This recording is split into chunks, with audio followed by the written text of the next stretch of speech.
Brendan Sklenar, big houses, and beams. Honestly, what more could you want from a film? In a previous video, we covered The Housemaid's potential impact on the meta-environment of Hollywood. Be sure to check that out if you're interested. But just as we did for the other major release mentioned in that video, Project Hail Mary, in this video, we're going to provide a brief non-spoiler review of the film itself. And don't worry, not every video is going to be a brief non-spoiler review of relatively new releases. We currently have one in the works that will easily be our longest video yet, likely clocking in at over 2 hours. But for now, we want to take the time to appreciate and spread the word about the rare occasions that Hollywood actually produces something worth watching. So let's get into it.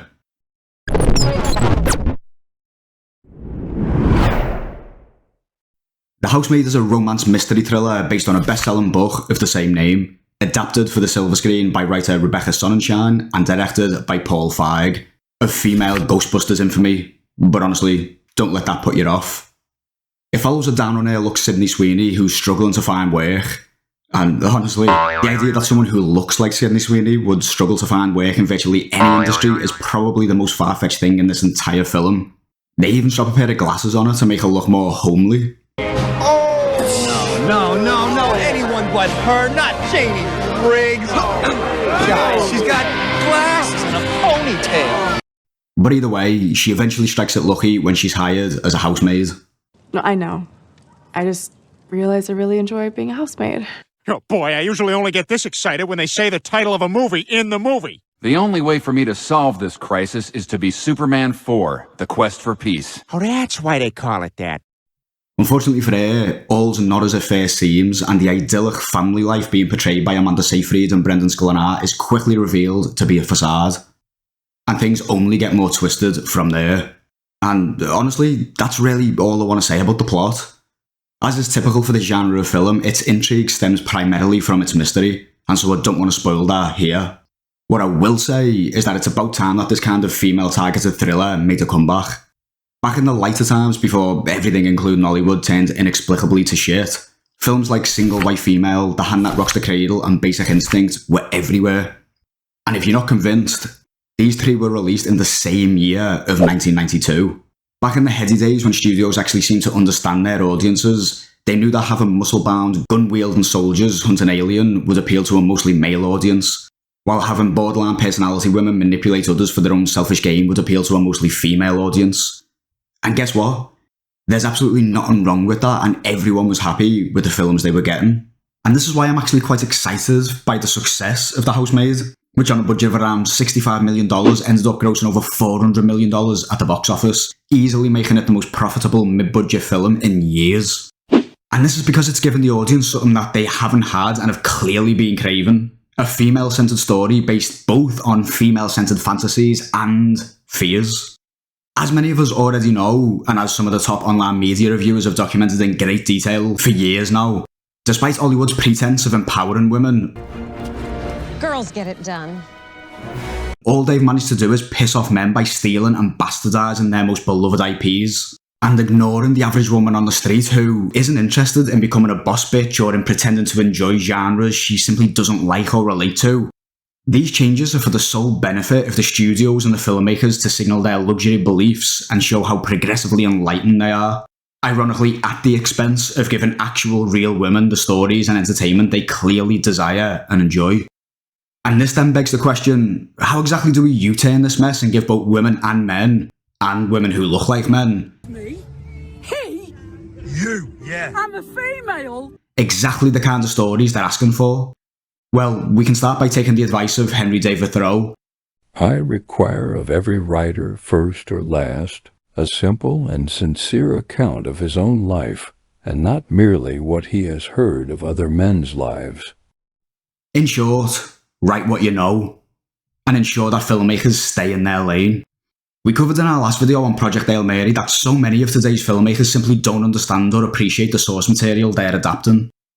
And another example of this trend is Paul Feig himself, who is an effeminate, supposedly straight man, and vociferous ally of the alphabet, who's clearly better suited to making comedies about women being bitches to one another than he is at trying to co-opt a predominantly male IP and turn it into a female one. And one of the reasons for this is because he clearly deeply understands the former. But gay men are never catty. while understanding the latter a whole lot less. Because despite purportedly being a fan of the original Ghostbusters, his explanation for why his reboot failed spectacularly boils down to, like, it's crazy how people got nuts about women trying to be in power or be in positions that they weren't normally in. And it was an ugly, ugly year. No, Paul. People don't like it when a beloved IP is ripped from its peaceful grave and forced to accommodate whatever political trend is in vogue. And it wasn't the fans that politicised the film. As Disparu pointed out a while back now, it was the media. It wouldn't be that the media was kicking up all the problems and all the responses you were getting were simply responses to the attacks, trying to destroy the original movie, because the only way that anybody could like yours is if you destroyed the original source material. Gaslight people that actually it was crap all along. You can't like that now. That's not progressive, it's old. It's a great movie, but it's good because of all the things we hate now. And so we need to remove the good things from it and replace it with all the crap things that we want you to like instead. These articles, by the way, I could literally be here all day with them. If you put the Ghostbusters with all the women, it is 100% less sexist than the original. 100%. What's more is that all of this comes from trying to fit square pegs into round holes, casting filmmakers, as Nerdrotic aptly describes it, to take on projects they have no interest in or understanding of. These women who are gifted their roles in the MCU have no business being there. And of course, this hasn't been bound to the MCU alone. Hollywood as a whole has taken talented creators with a passion for their niche and supplanted them for more demographically palatable replacements. But this leads not only to the destruction of the once great male-focused IPs, but also to the complete neglect of female-centered ones. Filmmakers like Paul Feig and the others we've covered deserve to be making projects they're passionate about, for themselves, for the preservation of both male and female stories, and most importantly, for the audience. And that's why I found The Housemaid so refreshing. Because in addition to its entertaining cast, which includes something for everyone, the girls get to enjoy Brendan Sklenar and this fella who I only really know from Jay Longbone's review of that awful Lorno. Curious, what kind of movie is this? It's a Lorno. Okay, I'm not familiar with that genre. Is that European? Lorno. Light porno. And the lads get to enjoy Amanda Seyfried, Sydney Sweeney, and, let's be honest, her chest. We also get to enjoy a film made purely to tell a story, not to browbeat political opponents or subvert gender norms. The Housemaid is currently on Prime, and I really do think you should give it a watch and support films which actually give us what we want. And maybe if we keep supporting such films, studio execs will finally realise that they simply need to revert back to old school Hollywood production methods of hiring people who actually care about the IPs they're working on, and make films that the audience actually want, not what executives want them to want. With all that said, let's get into some quick spoiler-free ratings to round off this review proper. First, although the plot is relatively simple, there are some neat twists and turns which, although I have to admit that I did see them coming quite a way off, were still enjoyable when they arrived. 8 out of 10. Similarly, while the world building is limited, given that the world of The Housemaid is literally almost entirely limited to a single residence, the situation as portrayed is believable, as can be for this sort of high-stakes, semi-wacky story. 8 out of 10. The dialogue is pretty overblown in parts, but surely that's exactly what we want from this sort of film. It also has its funny moments and gives both Seyfried and Sklenar space to get their teeth into some worth-watching monologues. 7.8 out of 10. The characters are limited in number, as is typical in these small-scale mystery thrillers, but our triad of 10s are interesting enough to keep you entertained regardless of who's on screen. 7.5 out of 10.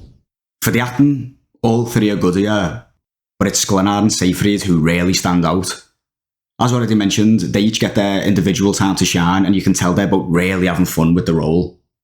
8 out of 10. The direction was solid. Although we don't see anything special, we honestly don't need to. It also boasts a much better pacing than most films in this genre. It really doesn't waste any time whatsoever getting started, and for that alone, it's getting an 8 out of 10. Finally, for the genre-specific element of the rating, as mentioned earlier in this video, The Housemaid is one of the only films actually made for women. And I've got to say, it's up there with some of the old school classics like Single White Female. 9.3 out of 10. Overall, The Housemaid is a good time and a long-awaited addition to the almost completely neglected genre of female-focused thrillers, and ends with an overall score of 8.1. Honestly, be sure to give it a go. If you like this video in any way, shape or form, please feel free to like, subscribe, comment, and all that good stuff. See you in the next video. Ta-ra.